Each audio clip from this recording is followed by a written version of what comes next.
Hey there, David McGrath here, Better Life Abroad coach and expert. So some years ago they carried out some research into the C-level managers working in Fortune 100 companies. And they discovered that 7 out of every 10 of those managers had worked abroad in a foreign country in a managerial position.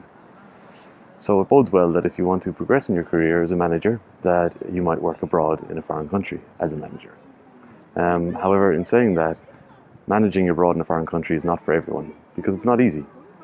Just because you're able to demonstrate effectiveness and to achieve results as a manager in your home country doesn't necessarily guarantee that you're going to be able to do the same in a foreign country. So when you do move abroad to take up your new managerial role, you'll be faced with the challenges that come with moving to a foreign country. Organizing accommodation, transport, and education for your children, and all the other bits and pieces that make up modern life. So the initial weeks can be quite stressful. And then as you become more settled, you'll be able to focus more and more on your actual role. And during this time, you might begin to recognize and see that you're not being as effective as you'd like to be or as you had imagined you could be. And you might put this down to communication. You know, a lot of people, when they experience this, they find that it might be because of their communication. And although communication is an important part of managing, it's not the only aspect. So there's 3 things you can do in response to this experience. You know, the first is that you put your head in the ground and you just drive on and you just say, I'm good as a manager, I know what I'm doing, and I'm going to get the results regardless. And this is quite common for high-level managers, senior managers, because it's quite difficult to accept that they might not have all the skills that they need for the position. The second thing you can do is just to accommodate and be so enthusiastic to adapt that you actually lose your managerial style and you forget what it is that actually makes you good and effective as a manager. And then the people around you, the people you're actually managing, they see you as being somewhat insincere and false, and they lose trust in you. The third thing you can do is to just remain open. You know, you're in a foreign country where things are different and you're being exposed to new ways of behavior and new ways of being.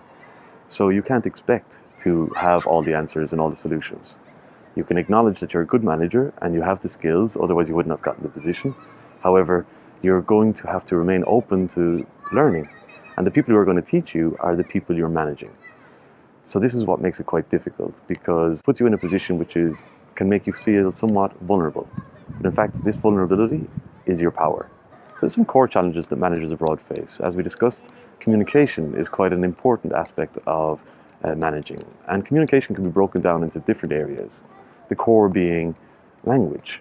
You know, you might have taken up a position in a foreign country where the native language is not the same as your native language. Some years ago, I worked with a man who moved to an English-speaking country to take up a senior-level managerial role. And he experienced, his native language was not English, it was Spanish.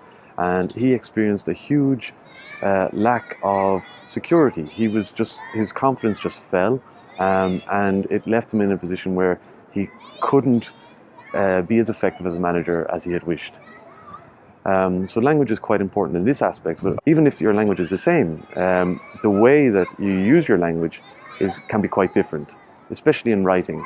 The way I communicate in English might be different to the way somebody in Australia communicates in English. Another aspect is humor. Humor, you know, by its nature, it's jovial. It's meant to bring a laugh to people. However, if humor is used at an inappropriate time, or it's delivered in the wrong way or with the wrong tone of voice, it can be misinterpreted and it can be offensive. So communication is made up of lots of different parts, and there are others apart from what I just mentioned. The other thing that will face you when you move abroad taking up this managerial role is that you will have to acquire the knowledge of the local laws and regulations, you know, government laws, health and safety laws, tax laws, and all these other aspects of managing.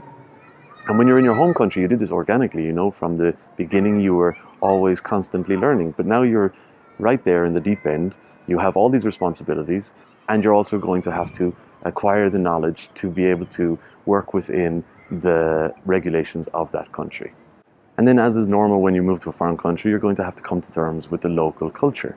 The ways of the people, their values, their beliefs, the way they socialize, their work etiquette, you know, how they behave within the work environment. So there's quite a lot to take on. So if you've taken up a new managerial position abroad and you'd like to discuss how you can be more effective in your role, then feel free to sign up for a complimentary consultation where you can share what's going on for you and we can discuss where you are, and I'll guide you as best I can. I wish you all the best with this opportunity. Take care.